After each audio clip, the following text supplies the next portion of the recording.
جب روح نکلتی ہے تو انسان کا منہ کھل جاتا ہے۔ ہونٹ کسی بھی قیمت میں آپس میں چپکے ہوئے نہیں رہ سکتے۔ روح پیر کو کھینچتی ہوئی اوپر کی طرف آتی ہے، اور جب پھیپھڑوں اور دل تک روح کھینچ لی جاتی ہے اور انسانی سانس ایک ہی طرف یعنی باہر ہی چلنے لگتی ہے، یہ وہ وقت ہوتا ہے جب چند لمحوں میں انسان شیطان اور فرشتوں کو دنیا میں اپنے سامنے دیکھتا ہے۔ ایک طرف ابلیس اس کے کان میں کچھ مشورے دیتا ہے تو دوسری طرف اس کی زبان اس کے عمل کے مطابق کچھ الفاظ کہنے کے لیے رواں دواں ہوتی ہے۔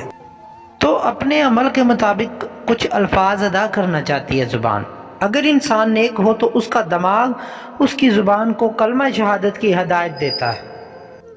اور اگر انسان کافر ہو، بد دین، مشرک یا دنیا پرست ہو تو اس کا دماغ کنفیوژن اور ایک عجیب ہیبت کا شکار ہو کر شیطان کے مشورے کی پیروی کرتا ہے، اور بہت ہی مشکل سے کچھ الفاظ زبان سے ادا کرنے کی بھرپور کوشش کرتا ہے۔ یہ سب اتنی تیزی سے ہوتا ہے کہ دماغ کو دنیا کی فضول باتوں کو سوچنے کا موقع ہی نہیں ملتا۔ انسان کی روح نکلتے ہوئے ایک زبردست تکلیف ذہن محسوس کرتا ہے، لیکن تڑپ نہیں پاتا، کیونکہ دماغ کو چھوڑ کر باقی جسم کی روح اس کے حلق میں اکٹھی ہو جاتی ہے، اور جسم ایک گوشت کے بے جان لوتھڑے کی طرح پڑا ہوا ہوتا ہے جس میں کوئی حرکت کی گنجائش نہیں رہتی۔ آخر میں دماغ کی روح بھی کھینچ لی جاتی ہے،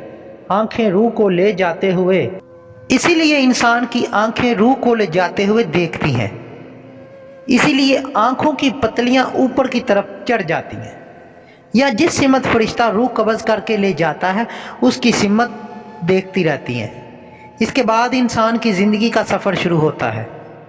جس میں روح تکلیفوں کے تہ خانوں سے لے کر آرام کے محلات کی آہٹ میں محسوس کرنے لگتی ہے، جیسا کہ اس سے وعدہ کیا گیا ہے، جو دنیا سے گیا واپس کبھی لوٹا نہیں سکتا،